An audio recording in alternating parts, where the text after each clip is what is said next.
നമസ്കാരം സുഹൃത്തുക്കളെ, ഞങ്ങൾ വെട്ടിക്കോട്ട് പോയിട്ട് വരുന്ന വഴിക്ക് ഒരു സ്ഥലം ഒന്ന് നിങ്ങളെ പരിചയപ്പെടുത്താം. ഇത് കണ്ടോ, നമ്മുടെ ഒരു ചേട്ടന് മേടിച്ചു കൊടുത്തതാണ്. ഒരു 4 സെൻറ്റും 2 റൂമുമായിട്ടുള്ള ഒരു വീട്. പക്ഷേ പുള്ളി അങ്ങ് മരിച്ചുപോയി. അതിനുശേഷം ഇങ്ങോട്ട് വരാറേ ഇല്ല. 10 വർഷമായിട്ട് ഇവിടെ കാട് കയറി ഇങ്ങനെ കിടക്കുകയാണ്. ഞാൻ നേരത്തെ വീഡിയോ ചെയ്തിരുന്നു, ഇതാർക്കെങ്കിലും ഫ്രീ ആയിട്ട് കൊടുക്കാമെന്ന് പറഞ്ഞിട്ട്.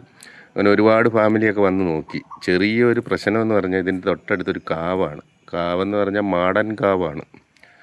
അപ്പോൾ അതുകൊണ്ട് ഫാമിലിക്ക് താമസിക്കാൻ ചില ബുദ്ധിമുട്ടുകളൊക്കെ ഉണ്ട്. അവിടെ ആരും ഫാമിലി അങ്ങനെ താമസിക്കാൻ വരത്തില്ല. കാവ് ഇച്ചിരി ഫേമസ് ആയിട്ടുള്ള കാവായതുകൊണ്ട് ആരും അങ്ങനെ വരത്തില്ല. ഇത് കണ്ട് നമ്മുടെ വസ്തുവിനകത്തോട്ടാണ് ഈ കാവ് കയറിയേക്കുന്നത്. ഈ കാവ് ഇത്രയും നമ്മുടെ വസ്തുവിലോട്ട് ഇപ്പുറത്ത് ഇത് അതിൻ്റെ കൂടെ ഒരു 4 സെൻറ്റ് ഉള്ളതാണ്. അതും കാവ് പോലെ ആയിട്ടുണ്ട്. അതിൽ നിന്ന് കായെല്ലാം വീണിട്ട് പെട്ടെന്ന് തന്നെ കാട് കയറുക. അപ്പോൾ ഒരുപാട് പേര് അങ്ങനെ വന്ന് നോക്കിയടിക്കുകയൊക്കെ ചെയ്ത് എന്നിട്ട് പിന്നെ നമ്മുടെ ഒരു പയ്യനെ ഗൾഫിൽ നിന്ന് വിളിച്ചിട്ട് പറഞ്ഞ് അവന് വേണമെന്ന് പറഞ്ഞ് അങ്ങനെ അവൻ ഡിസംബർ വരുന്നതുകൊണ്ട് അവന് വേണ്ടി നമ്മൾ ഓൾഡ് ചെയ്ത് നിർത്തിയേക്കുക. ഇത് കണ്ടോ, 10 വർഷമായി നമ്മളിങ്ങോട്ട് നോക്കാനും ഒക്കെ വന്നിട്ട്. ഒരു സോഫ കിടന്നിട്ട് സ്പ്രിങ് തെളിഞ്ഞതിൻ്റെ ഇപ്പുറത്ത് കണ്ട ഒരു മേശ കിടന്ന് പൊടിഞ്ഞ്, കട്ടിൽ കിടന്ന് പൊടിഞ്ഞ്, അങ്ങനെ കുറേ സാധനങ്ങളെല്ലാം കിടന്ന് പൊടിഞ്ഞ് നശിച്ചു പോയി. ഇത് കണ്ടോ, നോക്കാനും കാണാനും ആരുമില്ല. വാർത്ത 2 റൂമാണ്. അപ്പുറത്തൊരു അടുക്കള പോലെയൊക്കെ ഷെഡുമൊക്കെ ഉണ്ടായിരുന്നു, അതെല്ലാം പോയി. അപ്പോൾ കണ്ട മെയിൻ ഡോറിൻ്റെ അടുക്ക ഇപ്പോൾ പിടികിട്ടാത്ത രീതി ഭയങ്കര ഒരു പന. ഇത് കണ്ടോ, ഡോറിൻ്റെ ഫ്രണ്ടിൽ തന്നെ കിളിച്ച് ഒരു പന. ഇനി അങ്ങോട്ടും അതേപോലെ പന കിളിച്ചിട്ടുണ്ട്. വലിയ 2 പനയുണ്ട് ഇതിനകത്ത്. ഇപ്പം അതൊക്കെ ഇനി മുറിച്ച് മാറ്റി കളഞ്ഞാലേ പറ്റത്തുള്ളൂ. നമ്മുടെ കക്കൂസും എല്ലാം ഉണ്ട്. കക്കൂസും കിണറും എല്ലാം ഞാൻ അന്ന് ചെയ്തതാണ്. അവിടെ ഒരു വലിയ പന നിൽപ്പുണ്ട്. ഇത് 2 മുറിച്ച് മാറ്റി കാടൊക്കെ വെട്ടി തെളിച്ചെടുത്താലേ ശരിയാകത്തുള്ളൂ. ഇത് വാങ്ങിയ സമയത്ത് തന്നെ അയലത്തുകാർ, തൊട്ടടുത്ത പുരയിടക്കാർ നമ്മളെ വഴി ബ്ലോക്ക് ചെയ്തായിരുന്നു. ഞാൻ പിന്നെ കേസുമൊക്കെ ആക്കിയിട്ടേക്കുക. നമുക്ക് പോകാനും വരാനുമുള്ള വഴിയൊക്കെ അവർ 2 അതിരിൻ്റെ ഇടയിൽ കൂടെ ആയിരുന്നു വഴി ഉണ്ടായിരുന്നത്. അവരത് ബ്ലോക്ക് ചെയ്തിട്ട് പിന്നെ കേസ് കൊടുത്ത് അങ്ങനെ സ്റ്റേ മേടിച്ചിട്ടേക്കുക. പിന്നെ ഞങ്ങളിപ്പോൾ ഇങ്ങോട്ട് വന്നിട്ട് വർഷങ്ങളായി. ഇടയ്ക്ക് വെട്ടിക്കോട്ട് പോകുമ്പോൾ ഒന്ന് ഇങ്ങോട്ട് വരും, ഒന്ന് കയറും, ഇതേപോലെ ഒരു വീഡിയോ എടുക്കും, എന്നിട്ടങ്ങ് പോകും. പിന്നെ ഇങ്ങോട്ട് വരാറില്ല.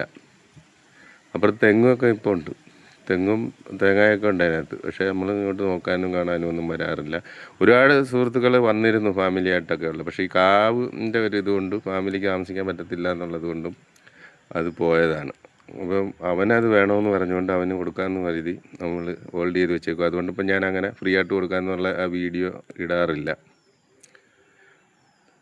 4 സെൻറ്റും 2 റൂമും ഉണ്ട്. അതുകൊണ്ട് അതാണ് കാവ്, മാടൻ കാവാണ്.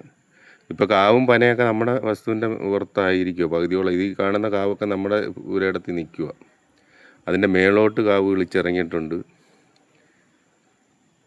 പിന്നെ അതിൻ്റെ തൊട്ടപ്പുറത്ത് ഒരു 4 സെൻറ്റ് കിടപ്പുണ്ട്. അതും ഇതേപോലെ കാട് കയറി കിടക്കുക. വഴി പ്രശ്നം കൊണ്ടാണ് അതിനകത്ത് ആ പയ്യൻ വീട് വെക്കാതിട്ടേക്കുന്നത്.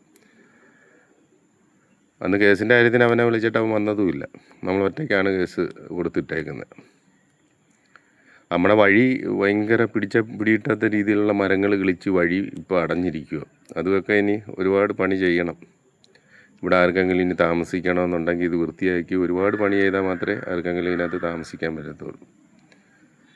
ഇപ്പം ഞാൻ ഒരു 2 വർഷം മുമ്പ് 2-3 വർഷം മുമ്പ് ഇതേപോലെ ഫ്രീ ആയിട്ട് ആർക്കെങ്കിലും കൊടുത്തേക്കാം, ഒരു പൈസയും തരണ്ടെന്ന് പറഞ്ഞിട്ട് വീഡിയോ ഇട്ടിരുന്നു. അങ്ങനെ കുറേ സുഹൃത്തുക്കൾ വന്ന് നോക്കിയിട്ടൊക്കെ ഫാമിലി ആയിട്ടുള്ള ആൾക്കാർക്ക് താമസിക്കാൻ ബുദ്ധിമുട്ടാണ്. അവർ പോയി നോക്കിക്കുമ്പോൾ താമസിക്കാൻ വലിയ ബുദ്ധിമുട്ടാണെന്നുള്ള ഒരു ഇത് വന്നതുകൊണ്ട് അവർ പോയതാണ്. അങ്ങനെയാണ് നമ്മുടെ ഒരു പയ്യൻ, അവനെ കാവ് അമ്പലമൊക്കെ ഉള്ളവനാണ്. അപ്പോൾ അവൻ പറഞ്ഞ് എനിക്ക് അന്നേരം ഞങ്ങൾ താമസിച്ചോളാം എന്ന് പറഞ്ഞു.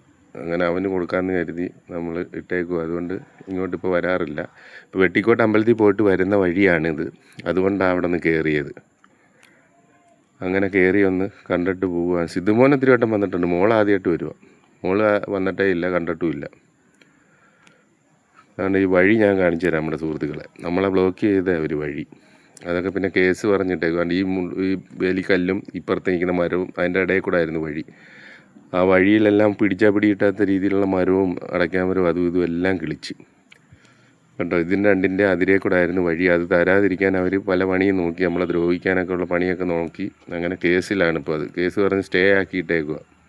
ഇനി ആ മരമൊക്കെ മുറിച്ച് മാറ്റി അതിലെ കൂടെ വഴിയൊക്കെ ആക്കി നമുക്ക് എടുക്കണം. അവൻ വന്നു കഴിയുമ്പം അത് അവന് വേണമെങ്കിൽ അവൻ എന്തുവാന്ന് വെച്ചാൽ ചെയ്തോട്ടെന്ന് എത്തിയിരിക്കുക. അപ്പോൾ എല്ലാ സുഹൃത്തുക്കൾക്കും വീണ്ടും ഒരു നല്ല ദിവസം നേരുന്നു. ഞങ്ങൾ യാത്ര പോയിട്ട് തിരിച്ചു വരുന്ന വഴിയാണ്. ഓക്കെ.